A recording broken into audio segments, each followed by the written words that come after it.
Meantime, on Capitol Hill, a push by Democrats intensifying tonight to enact police reform all across the country. Minnesota Senator Tina Smith calling this a moment of accountability. And President Biden says change cannot stop with just yesterday's verdict. But there's one sticking point that is preventing legislation from getting bipartisan support. NewsNation correspondent Joe Khalil is live in Washington, D.C. tonight. Joe.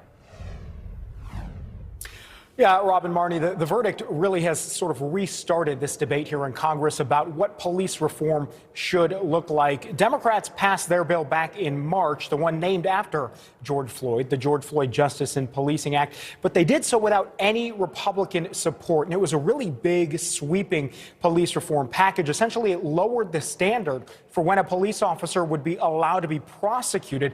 Here's what else that bill would do. Just a couple of the highlights from it. It would also ban certain use of force techniques like chokeholds. It would create a registry to track police misconduct.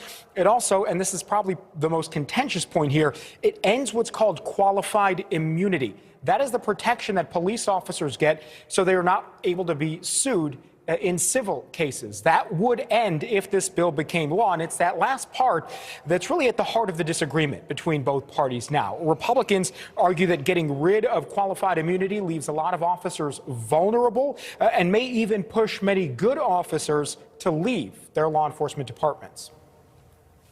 Removing qualified immunity, it destroys that insulation between an individual police officer and frivolous, unrighteous lawsuits, which will come.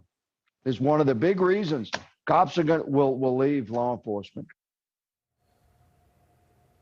As Congressman Clay Higgins, a former sheriff as well. Now, there is talk among some Senate Republicans and some House Democrats about trying to find a compromise, some kind of middle ground on that question of qualified immunity, where departments and agencies would be held more accountable rather than individual officers in cases of misconduct. And we asked Democratic House Majority Leader Steny Hoyer if a compromise was possible.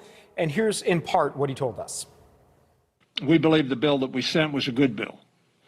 And that accountability was provided for in that bill.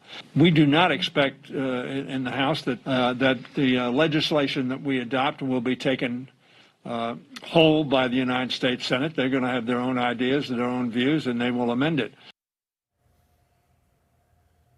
So it was a bit of a non-answer there, but essentially he's leaving the door open for some kind of compromise and the possibility that the bill changes. Now, we should say that Republican Senator Tim Scott, he is the lone African-American Republican in the Senate. He is taking the lead on the GOP side, and Congresswoman Karen Bass, the chairwoman of the Democratic, or the Congressional Black Caucus, rather, she is taking the lead on the Democratic side. Both of them, we know, are trying to work together to find some kind of middle ground on a larger package. We will see eventually what they come up with. Reporting live tonight in Washington, D.C., Joe Khalil, NewsNation.